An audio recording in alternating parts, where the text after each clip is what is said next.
Uramasu. So this prior lectures kind of culminate in the two cases that I'm going to show next, kind of showing some of the power of kind of what we do and why we do it. So just to get right into things, a little shocker. This is a 35-year-old female who's involved in a forklift injury. Type 3 open tibia, bone defect, circumferential soft tissue loss, and a single vessel limb, which poses a lot of challenges for my soft tissue team. It was initially stabilized by one of my trauma partners and then sent to me for reconstruction. So here you see they got her out to length and span with internal and external fixation, antibiotic beads, but this is what her skin looked like. So what kind of options do we have like that? Mauricio, what would you do?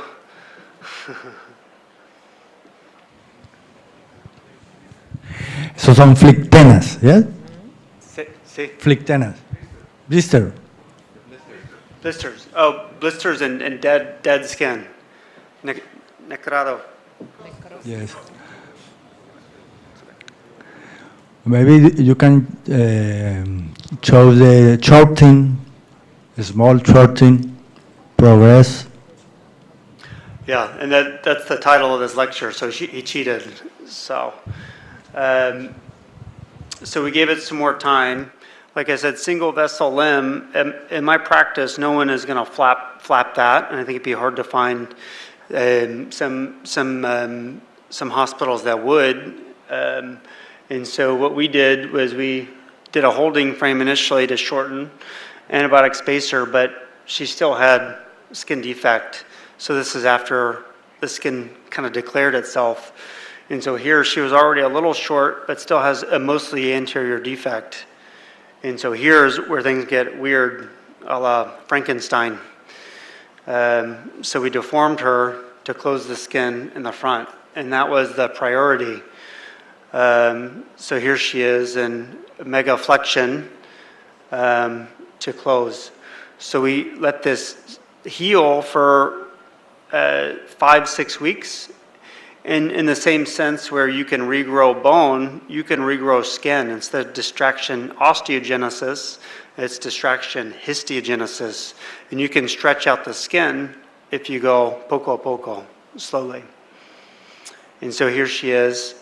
This is just a custom foot orthoses to be able to hold her foot in a good position. And then we start a gradual correction. And so now we have her straight, her skin is stretching.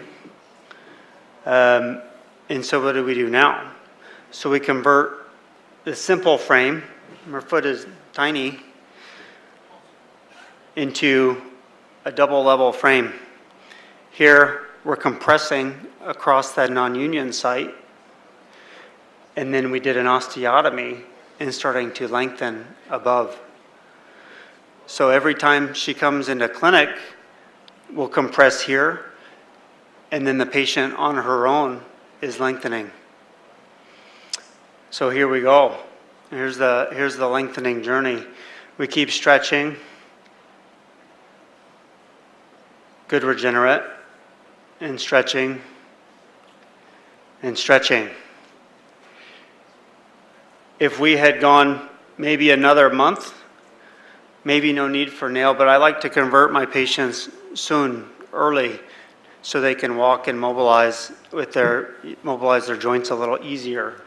And so we converted her to a nail, but maybe she didn't need it. And so here she is, lengthened, maybe 20 centimeters. She's healed below.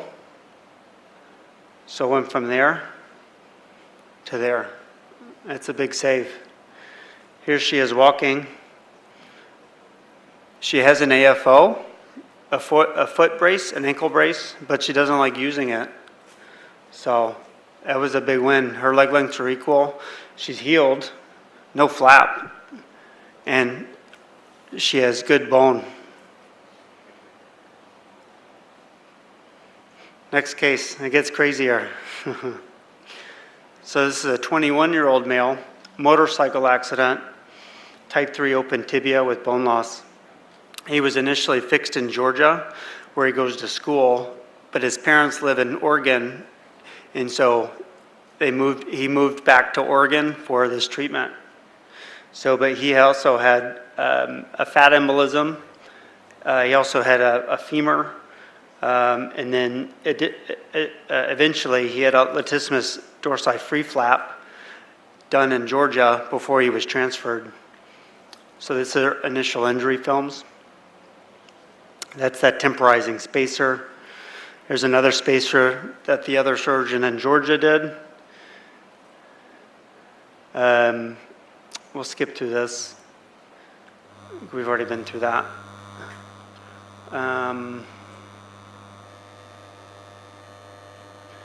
And so here, when he came to me, his flap was dead. What do you do now? Necrotic. Maybe 1/3 of it had survived up here, but now he has no bone and no skin coverage. So what do we do now? We prioritize skin closure and infection. And so we deformed him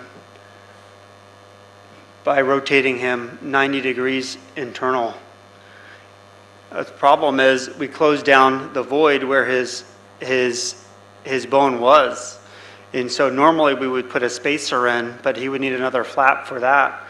So all he had was soft tissue planes, no bone, no bone void, because it was just soft tissue. But here's some clinical photos. See his knees pointing up, foot pointing the wrong way, 90 degrees. But we let him heal. Again, very, very simple frame.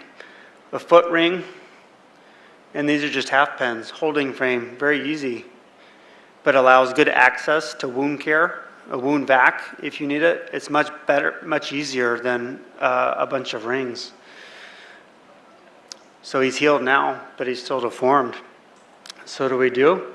We gradually rotate him until he's straight and rotationally corrected. There he is there.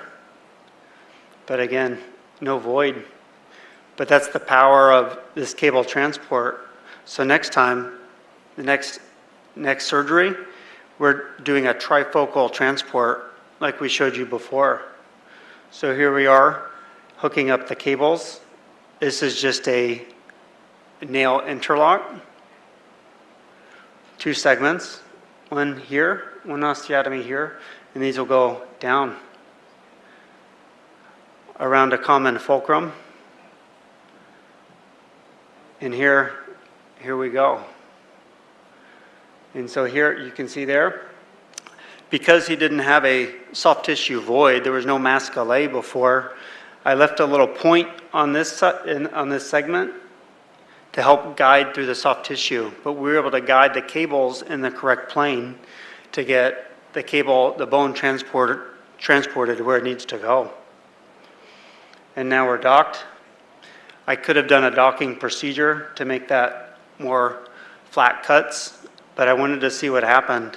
And so we compressed through the cables to get good early healing. We deconstructed the frame right before conversion to internal fixation. You can lock in this ring, take off the struts, and minimize contamination. And so here we are, holding the segment with a unicortical half pin just against the frame, very easy. Taking out the screw, putting in a guide wire for a nail, pulling out the fulcrum, unicortical half pin again, pushing our wire in. This is our docking site, pulling our wire out, blocking screw to help with some residual alignment.